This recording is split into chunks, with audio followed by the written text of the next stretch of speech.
South Africa, and I'm coming to you live like I always do from Southside Johannesburg in a place known to me as AKA LA. That's right. You heard it right here, LA. Not Los Angeles, but Lower Alberton. Uh-huh. What a beautiful afternoon it's been. As you can see on our promo piece, we've been in conversation with Val Pouquet, a long-standing journalist working with words and the art form of doing beautiful work around communication strategy and serving movements like Odessa. Val Pouquet kind of had to anchor with me through all the glitches that we went to. We apologize to those of you that were out there wanting to be live with us at 12:30. We were almost delayed like 2 hours, but hey, in such a time as like this, when technology is the way it is, thank you to Val and thank you to you all that came back. But this afternoon, on In Such a Time as This, it's my honor and obviously our honor to bring in a transatlantic. He likes saying it like this. I'm gonna draw it out of him. A transatlantic conversation from the LA in the USA to the LA in South Africa. I've got a friend, a brother that I've known for many years, the Reverend, that's right, the Reverend Kelvin Sauls.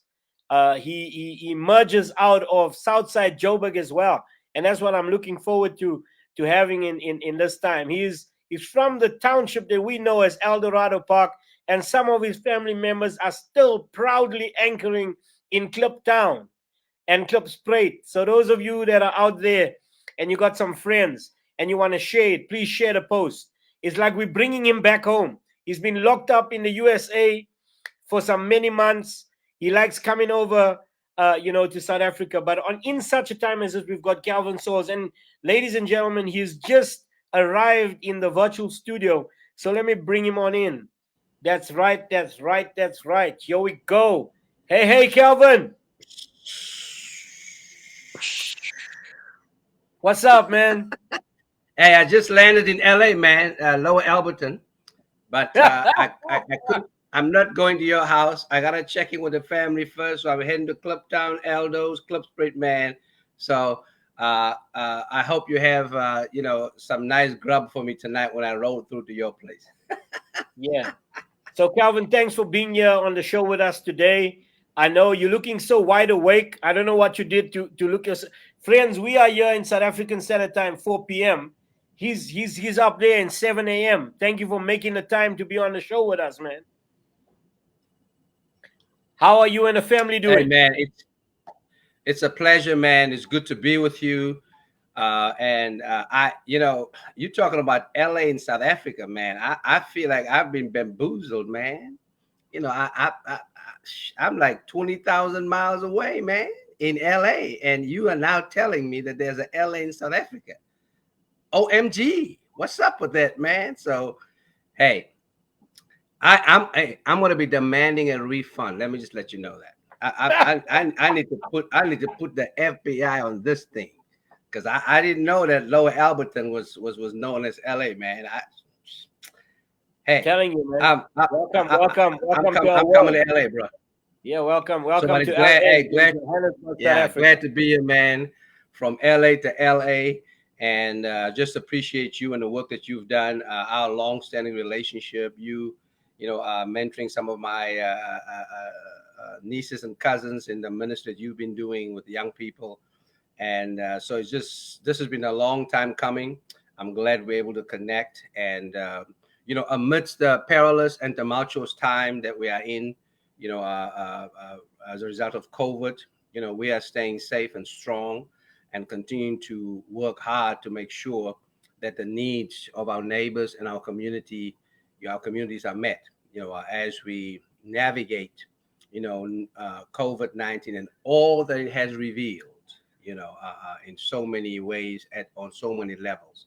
And so it's and then, in the U.S., we're right in the middle of election year, not just presidential, but just on so many other levels. For us in LA, a lot of, stuff going on. But amidst all the busyness and the craziness, we are staying safe, sane, and strong. That's good to hear. Calvin, and much greetings to you and your family. We're grateful that you can take the time to be with us. And yeah, I'm hoping today that this broadcast would be of use and a learning session as we learn from one another, but also learn with people. So those of you that are coming on by, you know that on in such a time as this, we've been using the power of story, or if I can say, conversational story sharing and thought leadership for 6 months. We launched the show in March, Calvin, and it's so beautiful today that we could have Valpuke here in South Africa with me, and now to have you coming in from Southside, your LA, and connecting with me from my LA here in Johannesburg. So those of you that might be getting the resource, because I know Calvin has his own following online in LA, in Southside LA, in the USA, just to say to you that we created a show that would allow us to speak truth, to speak with compassion, to kind of allow our people here in South Africa to have some hope in such a time as this. And when we think in such a time as this, there have been several pandemics going on, Calvin. Yes, the pandemic of COVID 19, but as we've been articulating through this online broadcast, there's been the pandemic of Black Lives Matter, or if I can say, the pandemic rather of racism that led to another emergence where the if I can call it, the ugly head of racism has popped itself up in different spaces all across the world. But you know, in a moment of hope, if I can say, folk that have been conscientized by justice, we see this emergence of Black Lives Matter coming to the forefront. And on top of that, a compounding pandemic of gender-based violence, not only in South Africa but around the world, linked to COVID-19. You know, some folk being in some way, if they never experienced house arrest in their life, some folk on a level 5 lockdown here in South Africa, they couldn't move out their homes. On Hmm. top of that, we've had some of the issues taking place upon violences of people right in El Dorado Park, and I'll say a little bit about that in a moment or two. But Calvin, in that way, if I can ask, just an update on your side, because I know, you would say it in your own words, from the streets to the suites. So how has it been in LA? What's the news on the ground? Just as a catch up for people that are listening around the world, what have you seen over the last 6 months? What's actually been going on in your world of ministry and work and connecting with people? Just an update for us. Yeah, thanks for that, Seth. You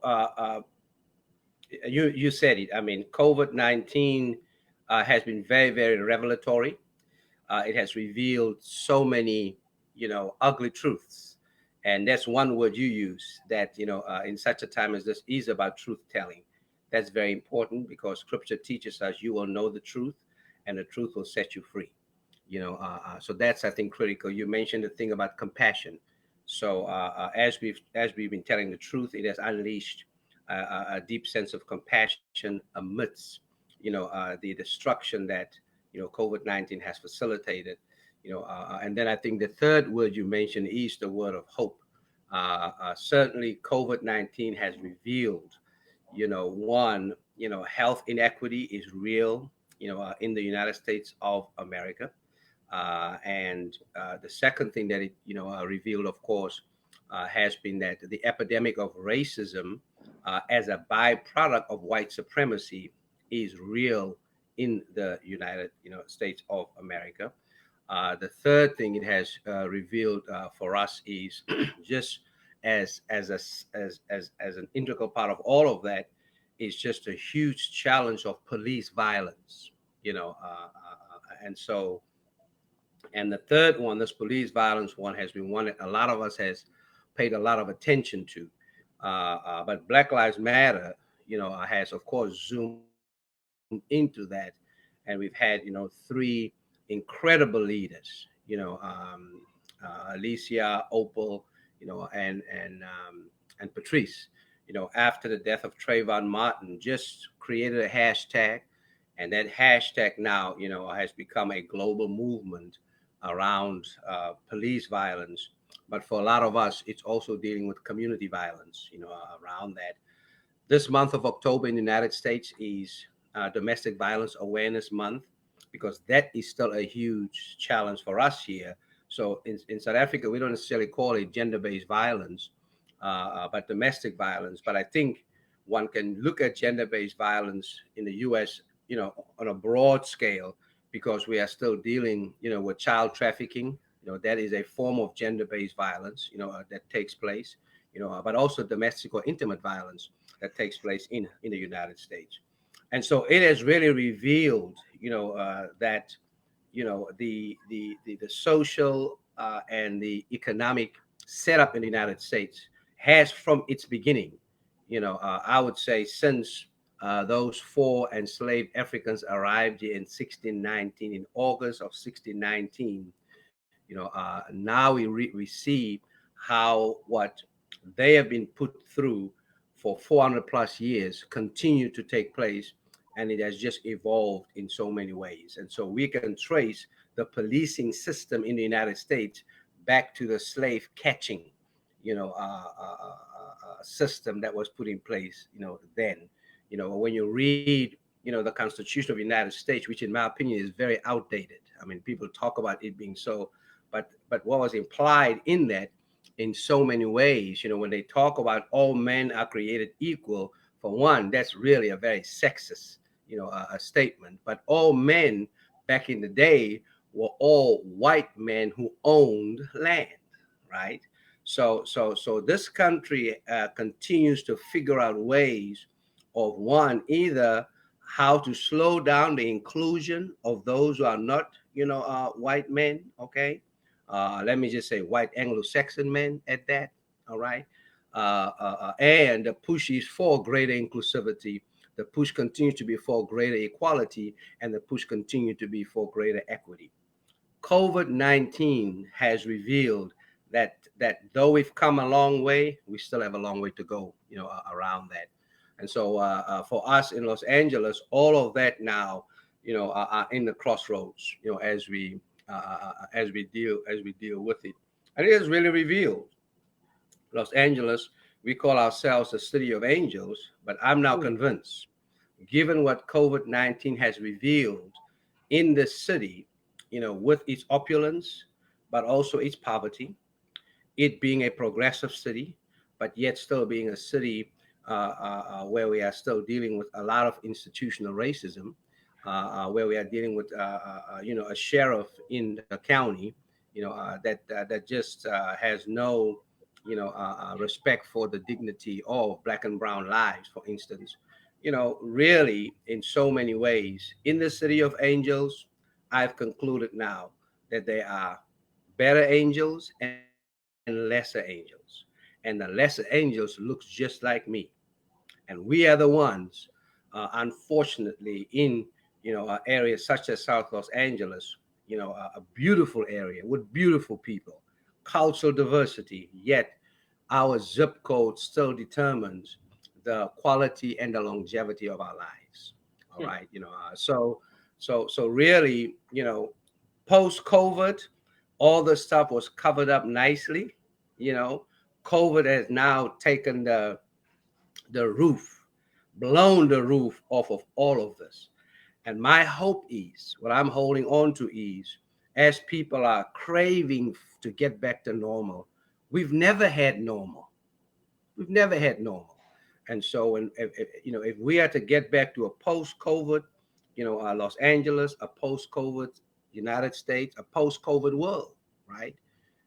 Then clearly, we are. I hope that it is a vastly different, world, because if post-COVID is going to be the same as pre-COVID, then we are cruising for a very, very, long-term bruising. Let me give you one example for us in Los Angeles: food insecurity. Los Angeles, South Los Angeles, is designated as a food desert.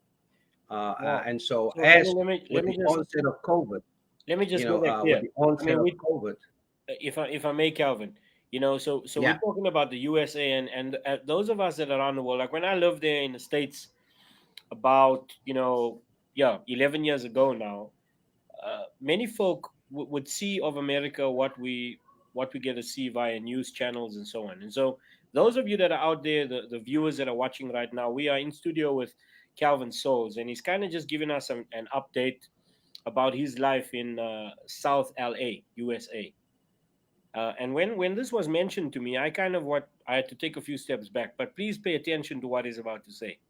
A place that is noted for its opulence, noted for its resources. Calvin speaks about the description he uses. It's a food desert. So Calvin, I mean, here we are in South Africa and on the continent. Poverty is at its height. We don't hear about this kind of description about Western countries or the Northern Hemisphere countries.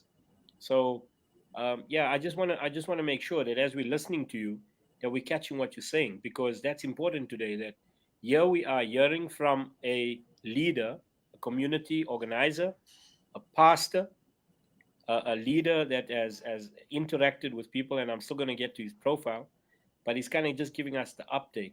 And you giving us a descriptor that in a land of so-called opulence, there is a food desert. So please clarify that for us. What is that about? Yeah, I mean, in Los Angeles, I have the privilege of serving as a commissioner on the Commission of Homelessness here in Los Angeles. I mean, we are the capital of homelessness. We have areas called Skid Row, that is less than 7 miles from Beverly Hills and from Hollywood, and so you see this gap between celebrity and poverty. You see this gap between opulence, and obstacles, to survive, in terms of that. And so, food desert means that there are not enough outlets where you can get groceries that has the necessary nutritional items for you, to live by. We have a lot of corner stores. We have a lot of small stores, markets. So you have to actually, you know, uh, uh, drive, for a while to get to an actual grocery store. So that's what we mean by a food, a desert. And so at the outset of COVID, when we did a focus group in Southeast Los Angeles and begin to ask people, okay, what are we, what's going to be your number one concern? What rose to the top quickly was food. We are not going to be able to have access to food. And so, of course, we organized a food program called Compassion in the Midst of Coronavirus Pandemic, and pulled together several congregations and several community-based organizations to begin to organize ourselves around handing out, prepared food. Later on, we handed out food parcels. We call them food parcels here. We work with several farmers and again, several businesses. We've been now going, since March, you know, uh, still facilitating, handing out prepared food. Today, I'm going to be doing 200 meals, from the church where I'm, in ministry at, for the community. Almost every weekend, there is a food distribution that's going on somewhere in South LA because people just don't have access to food. So food accessibility, which is really, linked with, a very, very bad food policy that we have, is a huge challenge for us. And I see the same thing happening in El Dorado Park in South Johannesburg. I mean, I work with, about 15 organizations, working with ways to provide them with resources so they can distribute food and PPE and all of that, and so I see, just this intersection where I happen to find myself. And so when I go out, to do the food distributions, I always make sure I wear a South African cap. And the reason why I wear my South African cap is because while I'm serving our folk here in South Los Angeles, I carry with me my family, my friends, and our communities in South Johannesburg because I know what we are doing here is being done there by faith-based organizations and community-based organizations because of this global challenge of food insecurity as a result of a racialized food policy that takes place, in the United States, in Los Angeles, and indeed around the world. Wow. So, friends, those of you that have just come online with us, we are here with Kelvin Sauls, and I want to get right into it because, as you can see, Kelvin is an experienced community organizer. He has a presence in the Methodist Church, and he can maybe mention a little bit about that. But on the promo that we put out, we spoke a little bit about his connection with faith community organizing, and he is a senior fellow of the Transatlantic Fellows of Reconcilers, and maybe if we have time, we can talk about that too. But just by way of our connection, look at this transatlantic connection as Calvin lets us know about the food shortages, or as he put it in his own words, the food desert that is prevalent within Southside LA. And Calvin, just an update from Johannesburg. I want to say that in a difficult economy, in a time when people's backs have been up against the wall, as Howard Thurman would say, there have been generous people, people that have stepped up, just with kindness and generosity as a value to make sure that there's been food access. So we have something called Community Action Networks in Southside Johannesburg at Via Christi Community Church. There's been a food hamper program together with another group of folk that we work with, also Church Out the Box, vegetable hampers coming out to people. So it's been a key focus. The Solidarity Trust in South Africa, making sure that we get out. The other week we spoke to Musi Mamani of One South Africa, that as well was securing meals for people around South Africa. And so, yes, while COVID, Winston Churchill, well, not everything that he did was good, but the one thing that he did say was never waste a crisis. And in the crisis, we've seen people rising to hope. So, friends, like we do on in such a time as this, let me just give you a brief bio of who we have in studio, and it's lengthy, so I won't do all of it, but at least just to say that with us we have, hailing from Kliptown in Eldorado Park, south side of Johannesburg, Reverend Kelvin Sauls, an ordained clergy in the United Methodist Church for 26 years. Oh, Prophet, you are now a maluma, a malume. You're a malume now. During his tenure, he has provided pastoral leadership. And for those of you in the States, Malume simply means uncle. I'm not swearing at him. Calling him, he's an elder, okay? He's an elder for 26 years. During his tenure, he has provided pastoral leadership with congregations in San Francisco, Oakland, and Los Angeles. He has provided executive leadership in strategies for leadership development and congregational vitalization for community transformation. As the former senior pastor of, and you heard me say pastor, I didn't say pastor, but pastor, as the former senior pastor of Holman United Methodist Church in Los Angeles, the largest predominantly African American United Methodist congregation in the Western United States, he connected a pan African liberation theology with progressive and prophetic, compassionate, and courageous pastoral leadership with local, national, and global community partnerships. A faith rooted community organizer. Now, those of you that are out there and you've heard of the work of community organizing, I know you're going to call up Obama, but here he's adding another word in the lingo, a faith rooted community organizer. Reverend Sauls is currently a senior fellow with the Atlantic Fellowship of Racial Equity and serves as a network strategist with community health councils. Now, in his own words, and I said it a bit earlier, Calvin Sauls has decided to keep himself rooted and grounded, where he can say, I can take justice to the streets, but I can also bring justice to the suites. Calvin, the building bridge of it is that I know your family. I know some of, as you said, your nieces and nephews in mentorship and coaching. So to the Sauls family in El Dorado Park, and more especially Kliptown, halala to you out there. I know that if Cynthia is online, she's been on the show as well. And then those of us that know the Sauls family, they're quite a well-known family. Calvin's brother, Jacobus Sauls, I was a youth worker with him in Annandale way back when we turned a school around, if I can say Annandale Tech, was looked at a turnaround school with the Nelson Mandela Foundation and a program called September. So it's really an honor to be with you, brother. Thank you for taking the time. And let me just say, why did you leave and go and find the LA there when we got the LA here? So I mean, on a serious note, though, how is it that you parted from South Africa, and what was the impulse, or if I can say, the drive? I'm sure that there were many struggles we faced, but what took you to LA, if I can ask that? Yeah, I mean, as you know, I was very involved in youth ministry and youth organizing, in El Dorado Park.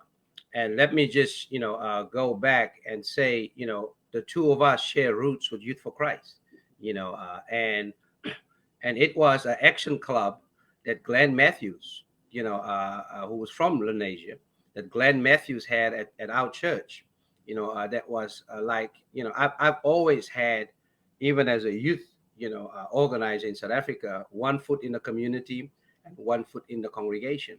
And so as we were doing youth ministry And with God the rest young his people, soul, eh? Glenn yeah, Matthews actually passed on. You know about that, yeah? I don't know if you know, brother, but he what's passed that? on. Glenn Matthews, he passed on about a year ago. Yeah, I mean, God bless you. So I will always lift up his name because it was through that action club that he really ignited a passion for me of working with young people. In fact, it was through Glenn Matthews that I came to know the Lord. And Glenn could play the guitar, and so he taught us all kinds of songs. I mean, and he really opened up my world.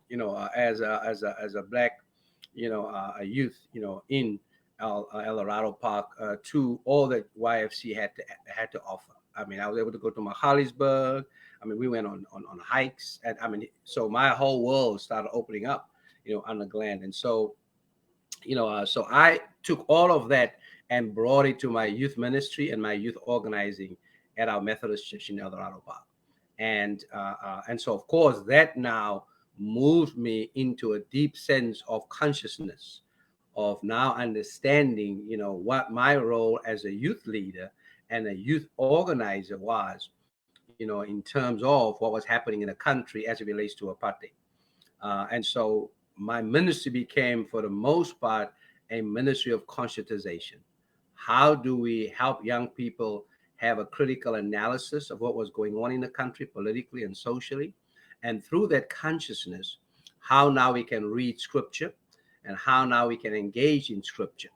And my companions in all of this, were guys like Peter Fisher, and all those young people, Warren Hero, and others, Tyron, all of them, were What a part name, of man! What a all of name! that. Pull that name again, Yeah, I know. Byron, man. What a name! I mean, these guys are all grown up now. And when I go home, I mean, they got families and all that stuff. I feel like I'm an Oprah now, man. In terms of that. But anyway, and so that also enabled me now to begin to participate in ministries at higher levels in the denomination. So I became, a district youth, leader, and then started working with Bishop Peter Story around that. And so all of this that was going on, I was still doing my studies at the Rand Afrikaans University. I was the second class, who integrated that Afrikaner bastion, and that's a whole nother experience. But one day Bishop Story called me, and he said, "Kelvin, there is an opportunity to go and study, in the United States, and I have selected you, to receive that scholarship, if you would be willing to accept it." And I talked with my parents, about it, very reluctantly, and they have gone on to be with the Lord. And I just, with trepidation and with reluctance, but also understanding the reality of what was going on and what was happening with youth leaders and youth organizers, in the 80s, in the townships. My mom said to me, "I think you need to go ahead and get out of here. This is an opportunity for you, even though we don't want you to leave. But I think this is an opportunity for you to go ahead and just, do something new and something different somewhere else. We don't know where you're going. We don't know who you're going to go be with over there, but we trust that God will hold God's hand over you." And I tell you, man, that was a release, that was very painful yet very powerful, and it became very, very meaningful, and that's why I think, I've never forgot my roots, because I could, fly out of El Dorado Park, yet still remain rooted, in Cliptown, El Dorado Park, South Johannesburg, and so now, ever since then, I have been continuing to deepen those roots and broaden those roots, in terms of the work that I sense God has called me to do, hence the transatlantic piece. In fact, I say to folk here in Los Angeles, that I live, and people say, well, where do you live, man?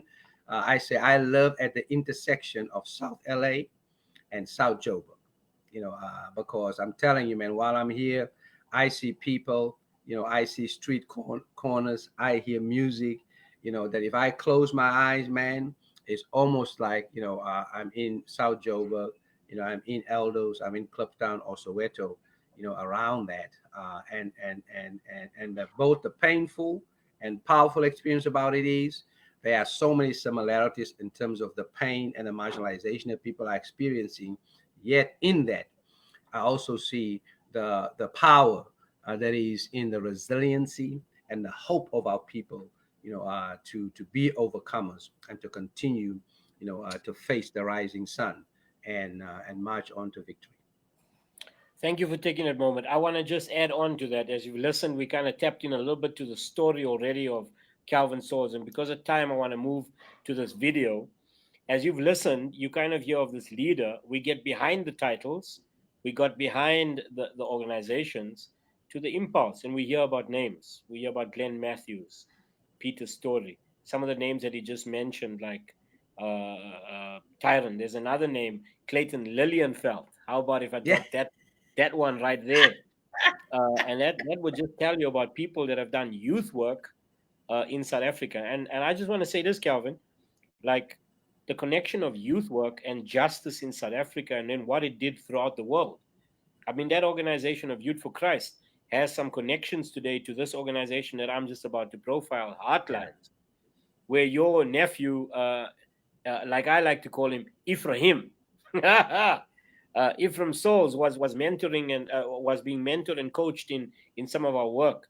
So just the connections that are out there. But to think upon it, that many of these justice activists actually started out in youth movements, in youth spaces. So if you're listening out there, pay attention. If we don't make impact with young people, we're gonna lose. We're gonna lose the battle for the equitability of our future. So let me cut to this video right now as Calvin and I take a rest from the screen. For those of you that will be watching this resource in LA or South LA and then Johannesburg in my LA, this video is called "What's Your Story?" Can you imagine 18,000 somewhat people engaged in person-to-person trainings and conversations and critical dialogues that were positioned to bring empathy, understanding, and trust? Think upon this in light of the pandemic, or if you'd like, the epidemic of racism, upon the exacerbation of economic gaps that have been placed upon the world because of COVID-19. Think upon even the moment of George Floyd and the police officer, where people are not offered the opportunity to grow up in a context where the I and the other are finding a common ground. Here in South Africa, prior to COVID-19, with Heartlines and their partners, we were able to have conversations and experiences of learning that brought people together, bridging, or if you like, crossing the divides. Check this out. An award-winning movie that's connected to this campaign, Beyond the River, a South African production. But this campaign got people talking, got people relating again in new ways. What's your story?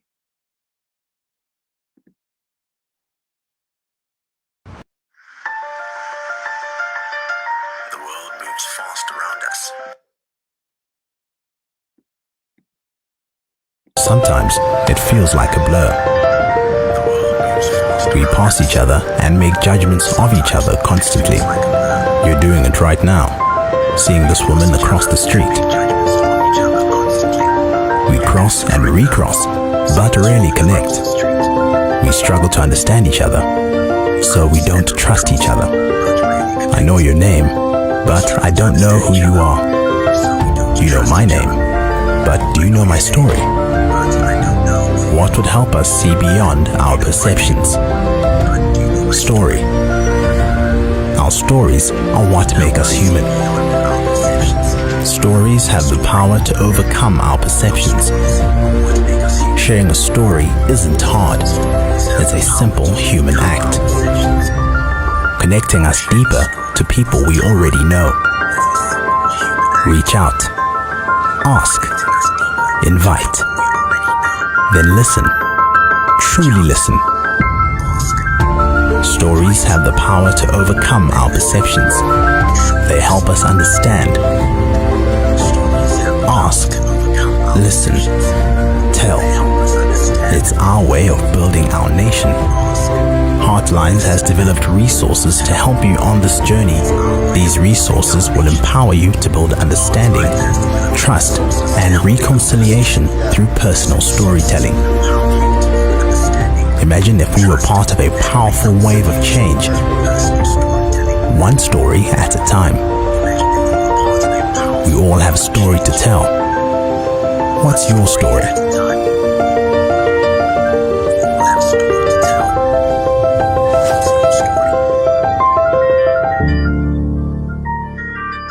It's been a great honor for me to work with my colleagues and different partnerships of organizations around South Africa on this campaign, What's Your Story?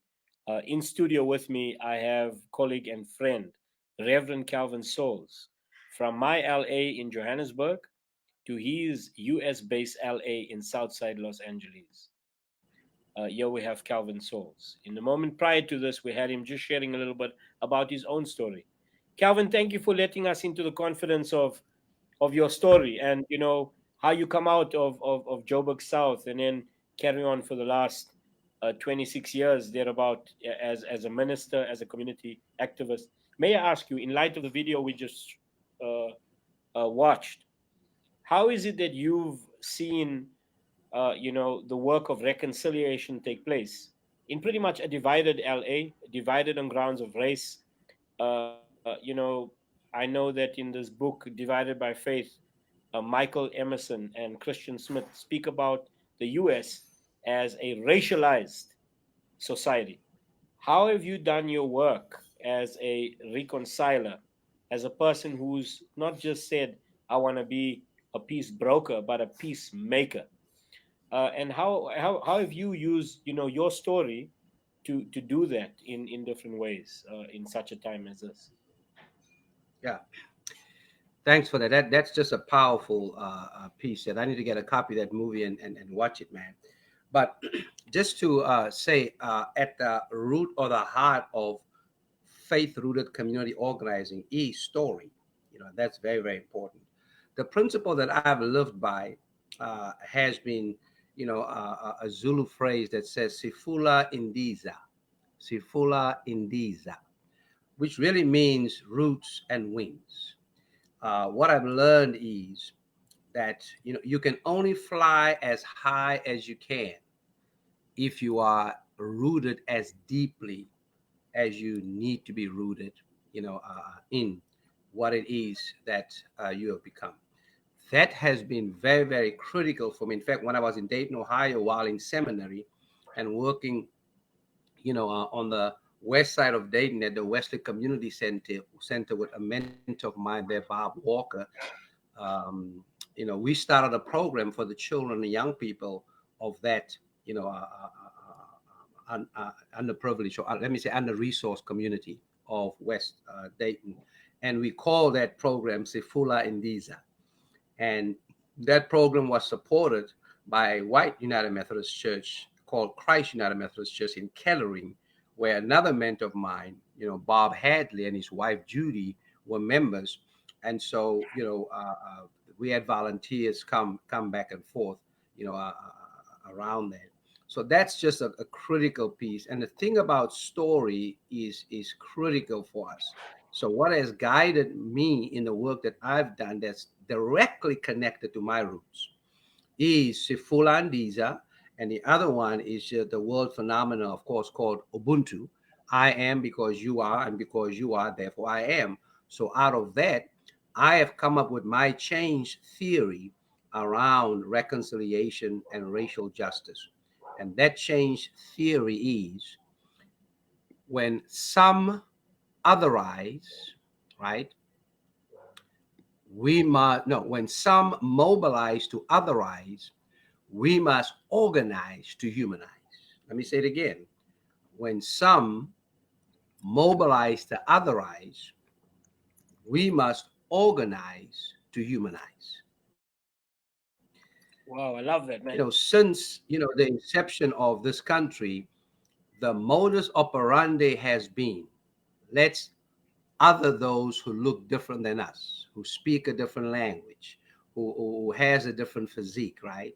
And I, as a person of faith, just believe in Psalms 139 that no matter who you are, where you are, what language you speak, what your origins are, you have been wonderfully and beautifully shaped in your mother's womb. You see, and because of that, you qualify to be loved by God.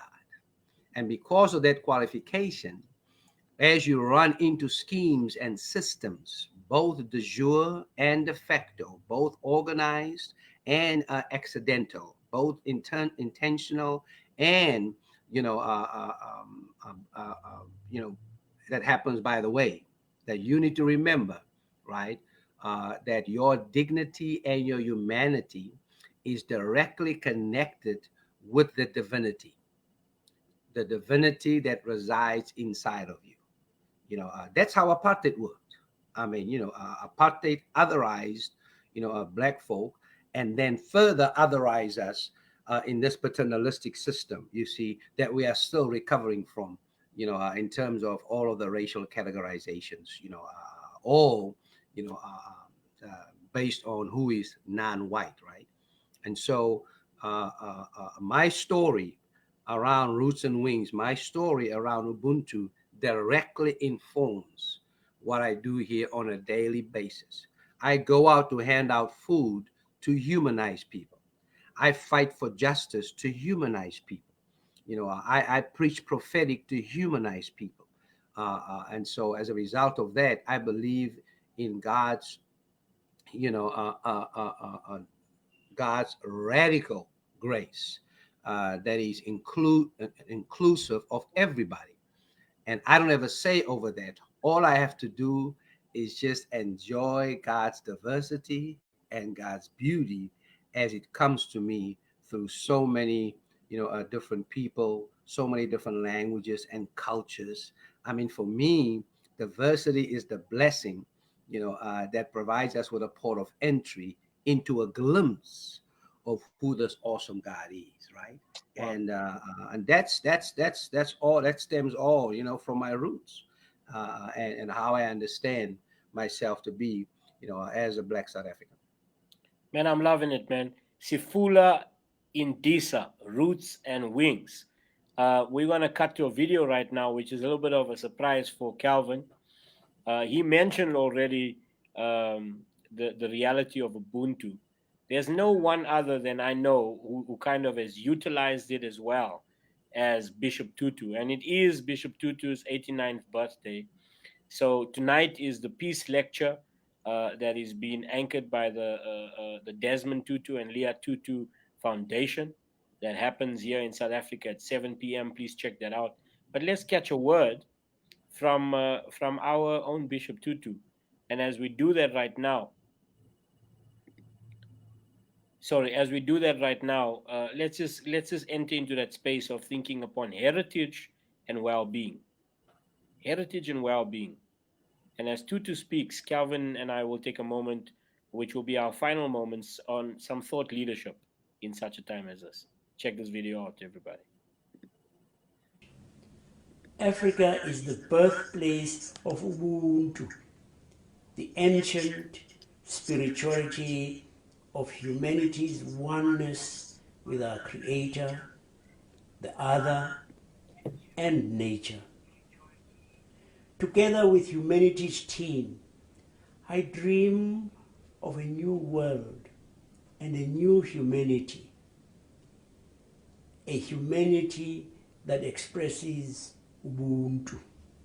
Umtu, ngumtu, gabantu. I am because we are. We are all one. I encourage you to remember the magic of who you are.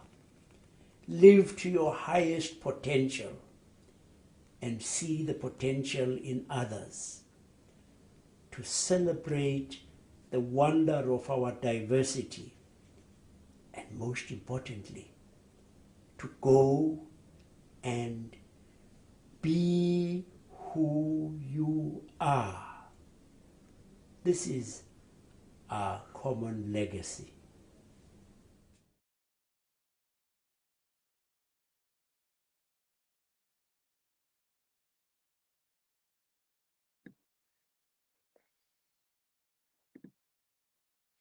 Beautiful words by our Bishop Tutu, and a very happy birthday from us right here on In Such a Time as This to Bishop Tutu. I'm honored to have met him in light of our work that we've done in Indianapolis and in South Africa on the Desmond Tutu Peace Fellows program with a colleague of ours, Wasima Ali, who also worked with Dr. Alan Busak, who Reverend Kelvin Sauls knows very well. And to the Tutu family, we've also had on the show Naomi Tutu, who's a friend of ours, and we're grateful. We're grateful to have our elder, uh, uh, the Honorable Bishop Tutu, with us, still speaking truth to power, still advocating for justice, still advocating for rights. And as we think upon Ubuntu, how can we draw from Ubuntu in such a time as this when we're talking about from heritage to well being? So, in studio with me, I have Kelvin Sauls. This is our moment that we talk about thought leadership. Calvin, I won't say too much more, but when I think about Ubuntu, there hasn't been Ubuntu when Colin Scorza died, in Alex. There hasn't been Ubuntu when we've watched gender-based violence be hurled upon the bodies of our children. Petunia, who was with me on the studio from an organization, Columba Leadership Trust, Petunia said, Seth, I'm not just black, I'm black times two. I'm black and I'm female. There hasn't been Ubuntu when we see leaders getting their, if I can say, their their elite senses all up in a knot because we started talking about gender-based, justice and equality, and they just wanted the topic to end. They're tired of talking about it. There hasn't been Ubuntu in our society when we've been watching, the exacerbation of the economic injustices that our people are facing. And so, like you said, we don't want to go back to normal. We can't go back to life before March. For some people in South Africa, by and large, 25 million somewhat people earning less than just 1,000 rand a month. Who wants to go back there? We want to move towards a better society. Calvin, how do we take in such a time as this and link up with what are your thoughts about building a heritage toward a wellness for our future? What is it that you're saying to us as you critically reflecting in such a time as this? From South LA to LA in Johannesburg and around the world. What say you, my brother? Well, Seth, I mean, it is with great sadness and pain that I have to agree with you that Ubuntu has been an illusion, not just in South Africa, but even here in the United States. And part of it is because of this strategy and this system of otherizing and devaluing, people, through a system, called white supremacy that expresses itself in institutional racism, that expresses itself in apartheid. And mind you, we have to say, you and I, as pastors, as theologians, that the ideology of white supremacy, Dr. Alan Busak, Bishop Tutu, has shown us that it is not just an ideology that stands by itself; it is also a theology, and we see that, by way of the so many religious movements and organizations that support, justify through scripture and utilizing God, justifying the marginalization, oppression, and discrimination, of folk. And for the most part, those folk who are experiencing the brunt of this look like us, around it. So that causes a lot of pain. Where do we go from here? I think we have to realize that you know uh, uh, South Africa has one of the most liberal constitutions in the world. Yet, right now, that constitution, for instance, is under threat. It's under threat because of our democracy being undermined by corruption, and that corruption is manifested in three ways: elected officials, not maintaining integrity; we are not facilitating transparency in the work that they've been elected to do. And then thirdly, there's no sense of accountability. Well, I got news for you. We are going through a similar piece here in the United States. You see, around that this democracy, is being threatened because of that very same reason of corruption with those three, pieces around that. No progressive constitution like South Africa can function with an outdated economic system called trickle down economics. Okay. Trickle down economics is, for me, I mean, let's just be real. Trickle down economics is based on racial capitalism. In the US, I call that plantation capitalism, which is that these economies are built on the backs of black and brown people, just like these countries have been built, both South Africa and the United States, on the backs of black, in this case, red, black, and brown communities. You see, because all of this started, with the First Nations of this land, just like it started with the First Nations in South Africa, the Khoisan people. So it's really important for us to look at these links, analyze them, get to know them, and understand them, in terms of how they impact our lives. So what does this do? Trickle down economics or racial capitalism or plantation capitalism has its religious counterpart in prosperity theology, right? So we have to dismantle both this theology and this ideology, both economic and social and otherwise, as we do the work that we have to do. We're celebrating our hero, Bishop Desmond Tutu, today. One of the quotes that I read or heard him say that I'll never forget, which has guided my evangelism, my missiology, my organizing, he said this. He said, you know, uh, good news to a hungry person is food, right?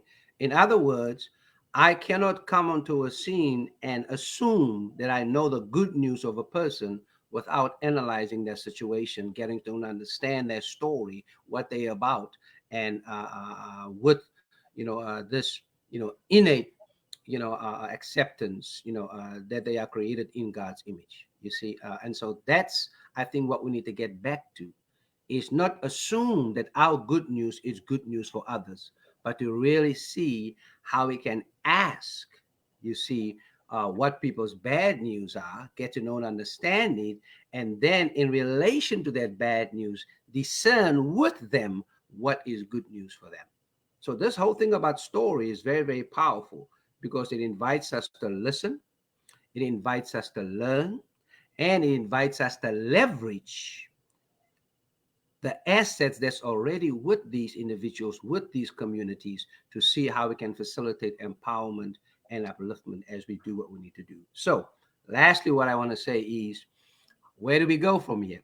Where we go from here is to realize that reconciliation without racial justice is an exercise in futility, and it keeps the powers that be in power, and it gives us this illusion of how can we get back to normal in post-COVID. Friends, there you have it. That's Kelvin Sauls breaking it down. If you are in the States, please get to know Calvin. If you're in here in South Africa and around, I mean, what's beautiful about this, and I think this will be kind of my call to some action and service, that we continue these dialogues, Calvin, because I think there's power in people being aware and conscious about how to analyze. When you see, then you can judge and then act. But Yeah. if you can't see, for some folk, I think that the lights are not switched on about what's actually happening when it comes to systemic injustices. And this is now not to say that people are kind of unaware, but the truth is they gotta take away the scales from their eyes, and even if there is a person that is not able to see visually, but you got to see with your heart. You got to feel with the rhythms of the space that we're in. And sometimes, even when I was with Val Bouquet earlier, she said, one of the disruptive things are people saying, like, you just got to get over it. But I mean, like, here in South Africa, we're dealing with 600 and plus years of organized capital gain productivity through slavery, through colonialism to post colonialism. And so, I really think that we need to have you coming on board and speaking more, Calvin, getting your voice out, because part of it is learning a language, and not learning a language to hate. So I don't want to replicate the systems of hate, but I want to replicate the systems, or not systems itself, but place inside that system an impulse that will generate a healing, that will generate a courageous, embattling of the grounds, so that we can see an equitable future. Calvin, as we Yes. close out the show, get some closing words, as you maybe give just possibly some encouragement, not only to South Africa but to the states and around the world. What can we do? I know that you've been doing the meals program. We've been doing some stuff, but as you give some hope, as only pastors can. I know you've been pastoring Kamala Harris back in the day, and you've been speaking some hope to them. I know that you've been pastoring some of your community members, even when your mom and dad passed on. You had to share a message of hope. What can you say to us in the globe when people are feeling, man, the odds are against us? How can I break Yeah. through? What do you say, bro? Yeah, hey man, look, I'm praying for our Vice President candidate Kamala Harris. I think she's going to knock it out the park tonight. So she knows she's got my prayers and my partnership, as to seek to turn this thing around here in the United States. Just want to give a quick shout out to three of my nephews and let them know that I'm thinking about them, and much love to them. And that is Ephraim, Iffy, that is Kelvin, my namesake, as well as Colin. I just want to let them know that I'm thinking about them and praying for them, as I do for all of my siblings and my nieces and nephews, every day. Seth, one thing that I've dreaded while I've been in the United States was, people be calling me like in the middle of the night, from South Africa, and I'm like, man, don't y'all know that you like 9 hours ahead of me, man? I'm like, gosh, I'm sleeping. I mean, come on now, people. I'm just trying to, come on now. And later on, I started to look at it as an asset instead of a liability, and what I began to realize was that as the sun sets here, the sun rises, on South Africa. As the sun sets in South Africa, the sun rises here. And so this is my hope, in that, African American national anthem, Lift Every Voice. I've realized that our hope is when we choose to face the rising sun, because the sun is rising somewhere, even if we think it's setting on us. That's the kind of God we serve. Facing the rising sun of a new day begun, let us march on until victory is done. Why? Stanley Muhoba, one of our elders, Stanley, our colleagues, Reverend Molo, Bishop Sidwa Muhotu, we grew up in front of Bishop Stanley Muhoba. I'll never forget his book, Tears of Hope, because in there he gives me a definition of hope that I will never forget. In fact, this guides me every day and in the work that I'm doing. He said this. He said, hope is like a bird that sings about dawn while it's yet still dark. Hope is like a bird that sings about dawn while it's yet still dark. Let me bring in our brother Bob Marley into that rise up this morning. All right, now, three little birds. Come on now. You see what I'm saying? So I want to say to folk, as I stand at this intersection of South Los Angeles and South Africa, South Johannesburg, let us face the rising sun.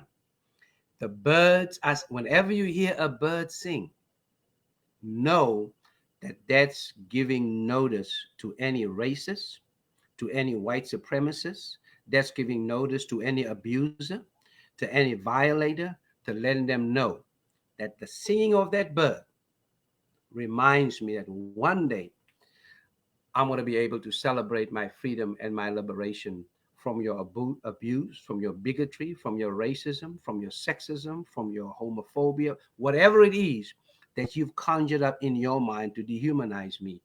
The singing of that bird, that's my hope, because that bird is singing about dawn while it's yet still dark. So, Seth, I'm looking forward to walking and working with you as we continue to face the rising sun. Beautiful. And one of the artists that helped me face the rising sun in a time like this, he's featured in a few of our online conferences that we run. We did a youth conference and we did a gender-based equality conference. Calvin, check this out. And if you don't know him out in LA, the USA, Southside LA, this is my brother who we did some musicality at a place called Sanctuary Covenant Church in St. Paul, Minneapolis at Sanctuary All Covenant. right. This is Imos Marad. So check this out, everybody. Yeah, yeah, we are. Is that coming through? Yeah, come on. Yeah. Let's do it. Like Imos. check it out. Yo, I'm not sure anymore, who is knocking at my door. All the people that I knew acting funny when I speaks the truth, but I don't care. Let my cerebellum fly, cause I be the child of the Most High. Never me, oh my. And my life to Him I can't deny. Nah, I'm not sure anymore, who is knocking at my door.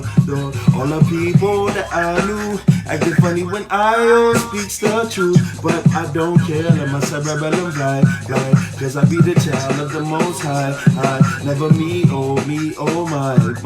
And my life to Him I can't deny. Yo, I stand alone, headstrong, kicking these rhymes, winning the zone. On the word of God and Planet Rock, I built a home out the sound gate to wax plate. Marauders known, I got soul deep in the marrow of my bone. When I bust, brothers wonder as if the gun's been blown. I ain't Jay-Z, the streets ain't watching me. What would they when I'm 3 steps away from poverty? MC, I be scraping to make money. Local artists rockin' harder than any platinum artist. Ligament they call the legend hip hop. How to replace the proud chaperone with the phone up in my face. Spin my record on text, watch your ears get laced. Stage control, I've got the foreign space. Through streets, boroughs, alleys, and subways. People of different colors and ways. I walk among thugs and killers. Undercover, stand my ground, a gunfire, where a righteous play armor. In many different ways, my thoughts race for days. Stress is released through poems and wordplays. I'm not sure anymore, who was knocking at my door. All the people that I knew acting funny when I speaks the truth, but So we gotta speak some truth. That's Imos Marad. He's now in Canada. Man, when we were studying and working in St. Paul, Minneapolis, both him and I were kind of on the hustle of finishing up our studies, and now is life. When I think upon the sun setting, he's married, he's living his hopes. Life has still got its struggles, but he is facing the sun. And so, friends, those of you that have been out there, I want to say thank you on behalf of our partners like Heartlines and What's Your Story, on behalf of the transatlantic connection that Kelvin Sauls heads up. We're just trusting in faith, in hope, and love that you've been encouraged by the show. From me and Kelvin, we want to say thank you for hanging with us. And also, I remember today, what a beautiful lineup from Val Pouquet to Kelvin Sauls. Yeah, it's just been a beautiful day. And thank you, Kelvin, for this time. Thank you for waking up and being with us. From us to you and your family and the community out there, much love and best wishes, man. Peace. So, friends, that was me with Kelvin Sauls. We're going to be next week again here on the show with Glenda Volskett. What an amazing journey I've had with Marisha and I, knowing Glenda in her work that she's done around transformation and also working in the Truth and Reconciliation Commission. She is also the chairperson of the Institute of Justice and Reconciliation. Next week on the 14th of October at 12:30, we get to be with Glenda Volskut. From myself, Seth Niker, and our community of people that helped this show happen, we're grateful for you being a part of it. Peace out from the LA in South Africa, Lower Alberton. Take care till we meet again. Peace.